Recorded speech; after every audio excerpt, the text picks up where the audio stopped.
Shri print Mahadev മുഖ്യമന്ത്രി എന്ന് പറഞ്ഞത് ബി.ജെ.പിയുടെ ക്രിസ്ത്യൻ പ്രേമ നാടകത്തിന്റെ ഒരു എപ്പിസോഡാണ് കാണുന്നത് എന്നാണ്. അതായത് അത് പൊളിഞ്ഞടുങ്ങി എന്നാണ് ഇപ്പോൾ മുഖ്യമന്ത്രി പറഞ്ഞത് അല്പം മുമ്പ് വാർത്താ സമ്മേളനത്തിൽ. പ്രിന്റു, കാരണം മുനമ്പം തർക്ക പരിഹാരം നീളുകയാണ്, ഒരു പരിഹാരം ഉണ്ടാകുന്നില്ല. മുനമ്പം ഭേദഗതി നിയമം, വഖഫ് ഭേദഗതി നിയമം നിലവിൽ വന്നിട്ട് മുനമ്പത്തിന് പരിഹാരം ഉണ്ടാകുന്നില്ല. സംസ്ഥാന സർക്കാരാണ് പരിഹാരം ഉണ്ടാക്കേണ്ടത് എന്ന് ശരി തന്നെ. പക്ഷെ മുഖ്യമന്ത്രി ചോദിക്കുകയാണ് അതിലെ ഏത് വ്യവസ്ഥ പ്രകാരം ഞങ്ങൾ പരിഹാരം ഉണ്ടാക്കണമെന്ന്. അല്ല, ഇതിനകത്ത് സത്യത്തിൽ മുഖ്യമന്ത്രി കപട രാഷ്ട്രീയ നാടകം കളിക്കുകയാണ്. ഇതിനകത്ത് നമുക്കറിയാമല്ലോ, ഈ 2A എന്ന് പറയുന്നത് നേരത്തെ സാർക്ക് സൂചിപ്പിച്ചതുപോലെ തന്നെ 2A എന്ന് പറയുന്ന JVC ഭേദഗതി അത് മൂലംബത്തിന് വേണ്ടി മാത്രമുള്ളതാണ് സാർ. അപ്പൊ അതിനകത്ത് ഏത് രീതിയിലാണ് അത് പരിഹരിക്കേണ്ടത് എന്നുള്ള കൃത്യമായിട്ട് നമുക്കറിയാം. സ്വാഭാവികമായിട്ട് വഖഫ് ഭേദഗതി ബില്ല് പാർലമെന്റ് പാസാക്കി. ഇനി നിയമാനുസൃതമായിട്ട് ഈ മുനമ്പത്തെ ജനങ്ങൾക്ക് കിട്ടേണ്ട അവരുടെ അവകാശങ്ങൾ അത് അവർക്ക് കൊടുക്കുക, അവരുടെ റവന്യൂ അവകാശം അവർക്ക് പകർന്നു കൊടുക്കുന്നതിന് പകരം ഇത്തരത്തിലുള്ള മുട്ടിന്യായവുമായിട്ട് പിണറായി വിജയൻ ആരെ സൂചിപ്പിക്കാനാണ് ഇറങ്ങിയിട്ടുള്ളത്. ഇപ്പോൾ തന്നെ നേരത്തെ നോക്കുക, മുജീബ് റഹ്മാന്റെ സംസാരത്തിൽ തന്നെ കൃത്യമായിട്ട് നമുക്ക് ബോധ്യമായല്ലോ ആരാണ് ഈ പാവപ്പെട്ട 601 കുടുംബങ്ങളെ കുടിയിറക്കാൻ വേണ്ടിയിട്ട് വഖഫ് എന്ന് പറയുന്ന 2013 സെക്ഷൻ 40 എന്ന് പറയുന്ന കിരാത നിയമവുമായിട്ട് കേരളത്തിൽ ഈ വഖഫ് സംരക്ഷണ സമിതി എന്ന് പറയുന്നത് ഇറങ്ങിയതിന് പിന്നിലെ ആളുകളെ അദ്ദേഹത്തിന്റെ വാക്കുകളിൽ തന്നെ നമുക്ക് മനസ്സിലായല്ലോ. ഞങ്ങളെ സംബന്ധിച്ചിടത്തോളം വഖഫിന്റെ ഒരു കേവലം ഒരു മുനമ്പത്തെ വിഷയം മാത്രമായിട്ടാണ് ഞാൻ കാണുന്നത്. മുജീബ് റഹ്മാനെ പോലെയുള്ള ഇസ്ലാമിക മതഭീകരവാദ പ്രസ്ഥാനങ്ങളുമായി ബന്ധപ്പെട്ട് നിൽക്കുന്ന ആളുകൾ ഇന്ത്യ രാജ്യത്താകമാനം ഇത്തരത്തിലുള്ള സെക്ഷൻ 40 എന്ന് പറയുന്ന ഒരു നിയമത്തിന്റെ തണല് പിടിച്ചുകൊണ്ട് ഈ രാജ്യത്താകമാനം പ്രശ്നങ്ങൾ ഉണ്ടാക്കാൻ ഇറങ്ങി തിരിച്ചിരിക്കുകയായിരുന്നു. ആ ഇറങ്ങിത്തിരിച്ച പ്രശ്നങ്ങൾക്കുള്ള ശാശ്വതമായിട്ടുള്ള ഒരു പരിഹാരമാണ് നരേന്ദ്രമോദി സർക്കാർ വളരെ ഭംഗിയായി ചെയ്തത്. ഞങ്ങളൊരു വോട്ട് ബാങ്ക് രാഷ്ട്രീയത്തിനോ 600 കുടുംബങ്ങളെ സൂചിപ്പിക്കാനുള്ളത്, നമ്മൾ ചർച്ച ചെയ്യുന്നത് ഈ ചർച്ചയിൽ പങ്കെടുക്കുന്ന ആളുകളെ രാജ്യദ്രോഹികളായിട്ടും തീവ്രവാദികളായിട്ടും താങ്കൾ വലിയ മതേതര പ്രസ്ഥാനത്തിന് ഇന്ത്യയിലെ ഏറ്റവും വലിയ ജനാധിപത്യ മതേതരത്വ പ്രസ്ഥാനത്തിന്റെ വക്താവാണ്. താങ്കൾ സംസാരിച്ചോ ഞാൻ സൂചിപ്പിക്കാൻ, താങ്കൾ RSS എന്ന് പറയുന്ന ഏറ്റവും മഹത്തായ പ്രസ്ഥാനത്തിന്റെ ഏറ്റവും സമാധാനപരമായി പ്രവർത്തിക്കുന്ന പ്രസ്ഥാനത്തിന്റെ പ്രതിനിധിയാണ് സംസാരിച്ചോ. വ്യക്തികളെ ആക്ഷേപിക്കലും രാജ്യദ്രോഹികളാക്കലുമല്ല. മുസ്ലിം ആയി കഴിഞ്ഞാൽ രാജ്യദ്രോഹിയാണ്.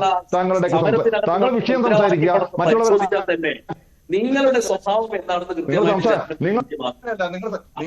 സംസാരത്തിനിടക്ക് മുനമ്പം വിഷയം പറയുമ്പോൾ ഈ ചർച്ചയിൽ പങ്കെടുക്കുന്ന മുജീബ് റഹ്മാൻ എന്ന് പറയുന്ന എന്നെ കുറിച്ച് നിങ്ങൾ വളരെ ഇല്ല. ഞാൻ താങ്കളെ കുറിച്ച് താങ്കൾ പ്രവർത്തിക്കുന്ന പ്രസ്ഥാനത്തെ കുറിച്ച് താങ്കൾ നടത്തുന്ന പ്രവർത്തനത്തെ കുറിച്ച് ഞാൻ സംസാരിച്ചിട്ടില്ല. കാരണം അങ്ങനെ ടച്ച് ചെയ്ത് പോകണം ശരിയല്ലല്ലോ. താങ്കൾ ഏത് പ്രസ്ഥാനത്തിൽ പ്രവർത്തിക്കുന്ന ആളായാലും സംസാരത്തിൽ മാന്യത പുലർത്തുക. ആട്ടിയിറക്കാൻ വേണ്ടി ഒരു മതത്തിന്റെ കിരാതം ഉപയോഗിച്ചുകൊണ്ട് നിങ്ങളാണ് വന്നിട്ടുള്ളത്, നിങ്ങളെപ്പെട്ട ആളുകൾ വന്നിട്ടുള്ളത്. ഒരു വ്യക്തി പൈസ കൊടുത്ത് വാങ്ങിച്ച് ഒരു സ്ഥാപനത്തിന് 1950 വഖഫ് ചെയ്ത ഭൂമി കിരാതമായിട്ടുള്ള നിയമമാണ്. അതിന് സംസാരിച്ചില്ല. ഒരാൾ വഖഫിനെ കുറിച്ച് പറയുന്നുണ്ടല്ലോ, വ്യവസ്ഥാപിതമായിട്ട് വഖഫ് ചെയ്യാൻ വ്യവസ്ഥയുണ്ടോ? നിങ്ങളത് പറയും. വഖഫ് ചെയ്യുന്ന സമയത്തെ സംബന്ധിച്ചിടത്തോളം ഈ പറയപ്പെടുന്ന മുനമ്പം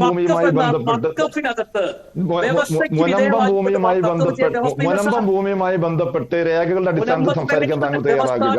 താങ്കളെ പോലുള്ളവർ വഖഫ് എന്ന കിരാത നിയമം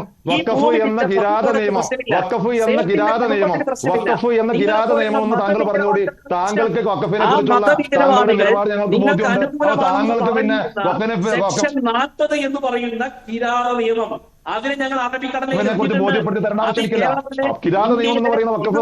അല്ലാതെ കേന്ദ്ര സർക്കാരിന്റെ നിലപാട് കൂടിയാണ് ശ്രീ മുജീബ് റഹ്മാൻ. കേന്ദ്ര സർക്കാർ അവിടെ കിരൺ റിജിജു അന്ന് വഖഫ് അമെന്റ്മെന്റ് ബില്ല് അവതരിപ്പിച്ചുകൊണ്ട് തന്നെ പറഞ്ഞത് ഡ്രാക്കോണിയൻ ലോ എന്നാണ്, പഴയ വഖഫ് നിയമത്തെ. അത് ഞങ്ങൾ മാറ്റുന്നു, ഞങ്ങൾ തിരുത്തുന്നു എന്നുള്ളതാണ് പറഞ്ഞത്. ശരി പ്രിന്റു, ഈ പറയപ്പെടുന്ന കേന്ദ്ര ഗവൺമെന്റിന്റെ പ്രതിനിധികള് ഇന്ത്യ രാജ്യത്ത് സ്വാതന്ത്ര്യ സമരത്തിന് പങ്കെടുത്ത സ്വാതന്ത്ര്യ സമര സേനാനികളോ അതല്ലെങ്കിൽ ഈ അവര് BJPയുടെ RSSന്റെ പ്രതിനിധികളാണല്ലോ. അവർക്ക് അങ്ങനെയല്ലേ പറയാൻ പറ്റുള്ളൂ. രാജ്യത്തിന്റെ പ്രധാനമന്ത്രിയും രാജ്യത്തിന്റെ ആഭ്യന്തരമന്ത്രിയും ഈ ചാനൽ ചർച്ചയിൽ പങ്കെടുക്കുന്ന സഹോദരൻ ഉൾപ്പെടെയുള്ളവർ, അവരെ സംബന്ധിച്ചിടത്തോളം അവർ RSSന്റെയും BJPയുടെയും ജനപ്രതിനിധികളൊക്കെ ആയിട്ട് വന്നിട്ടുള്ള ആളുകളാണ്. അവരെ സംബന്ധിച്ചിടത്തോളം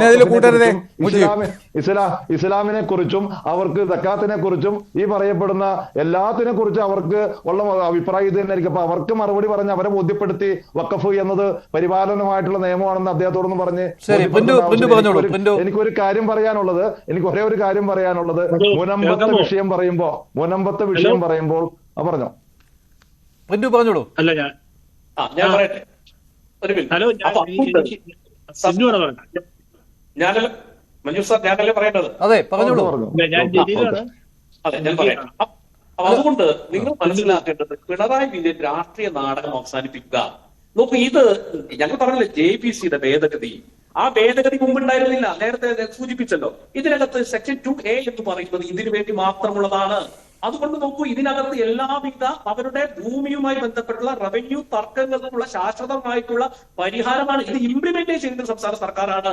സംസ്ഥാന സർക്കാർ അത് ഇംപ്ലിമെന്റ് ചെയ്ത് അവരുടെ നികുതി അടക്കമുള്ള അവരുടെ അവകാശങ്ങൾ സ്ഥാപിക്കപ്പെട്ട് കഴിഞ്ഞാൽ സ്വാഭാവികമായി ഈ പ്രശ്നം ശാശ്വതമായി പരിഹരിച്ചു.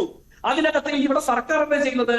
ഒരേ സമയം തന്നെ ഇവിടെ വേട്ടക്കാർക്കൊപ്പം നിൽക്കുകയും ഞങ്ങൾ ഇരകളോട് അനുഭാവം പുലർത്തും എന്നുള്ള ഒരു മനോഭാവമായിട്ടാണ് സർക്കാർ പോകുന്നത്. അത് പിണറായി വിജയൻ മാത്രമല്ല, VD സതീശൻ അടക്കമുള്ള ആളുകൾ ചെയ്യുന്നതാണ്.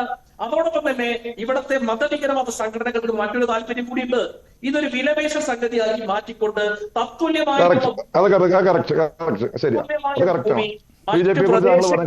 ഇതിന്റെ വിലപേശലിന്റെ ഭാഗമായി കൊണ്ട് കാസയെ കുറിച്ച് താങ്കൾ പറഞ്ഞ കറക്റ്റാണ്. കാസയെ കുറിച്ചും BJP-യെ കുറിച്ചും സംഘപരിവാറിനെ കുറിച്ചും അവിടെ വിലപേശം നടത്തി അവിടെ വോട്ട് ബാങ്ക് ഉണ്ടാക്കുന്നത് കറക്റ്റാണ്, ശരിയാണ്. അവിടെ ഞങ്ങൾ ആരും മുൻപത്ത് പോയിട്ട് അവിടെ കാസ എന്ന് പറയുമ്പോൾ ശ്രീ മുജീബ് റഹ്മാൻ കത്തോലിക്ക സഭ അവരുടെ നിലപാടായിട്ട് തന്നെ പറഞ്ഞിട്ടുള്ളതാണ്. അത് കാസയുടെ നിലപാട് മാത്രമല്ല, കത്തോലിക്ക സഭയുടെ നിലപാടാണ്. അത് കത്തോലിക്ക സഭയിലെ മെത്രാന്മാർ തന്നെ വ്യക്തമാക്കിയിട്ടുള്ളതാണ്. കത്തോലിക്ക സഭയെ ഈ അവിടെ രാഷ്ട്രീയമായിട്ട് ഏറ്റവും വലിയ നേട്ടം ഉണ്ടാക്കുന്നത് RSS-ഉം BJP-യും സംഘപരിവാറും അവിടെ വോട്ട് ബാങ്കായി നിൽക്കുമെന്നാണ് നിങ്ങൾ കരുതുന്നത്? നിങ്ങൾ അങ്ങനെ മിസ്അണ്ടർസ്റ്റാൻഡ് KCBC-യോ കത്തോലിക്ക സഭയെ ചെയ്യില്ലേ? KCBC-യുടെ ഞങ്ങളെ സംബന്ധിച്ചിടത്തോളം KCBC-യുടെ നിലപാടിനെ അതിനിശ്ചിതമായി തന്നെ ഞങ്ങൾ വിമർശിക്കുന്നു. KCBC ഭേദഗതി നിയമവുമായി ബന്ധപ്പെട്ട് എടുക്കപ്പെട്ടിട്ടുള്ളത് തെറ്റായ സമീപനമാണ്. ഞങ്ങൾ ചെയ്യുന്നത് അഡ്രസ് ചെയ്യുന്നത് ഈ രാജ്യത്തിന്റെ വലിയൊരു പ്രശ്നമാണ്. മുനമ്പത്തെ പോലെ ആയിരക്കണക്കിന് പ്രദേശങ്ങളിൽ ഇത്തരത്തിലുള്ള സംഭവങ്ങളുണ്ട്. സ്വന്തം മണ്ണിൽ നിന്ന് കുടിയിറക്കപ്പെട്ട ആളുകളുണ്ട്. പതിറ്റാണ്ടുകളുടെ പാരമ്പര്യമുള്ള ക്ഷേത്രങ്ങൾ നഷ്ടപ്പെട്ടിട്ടുണ്ട്. പതിറ്റാണ്ടുകളായി പാരമ്പര്യമായി കൃഷി ചെയ്യുന്ന കൃഷിഭൂമി നഷ്ടപ്പെട്ടിട്ടുണ്ട്.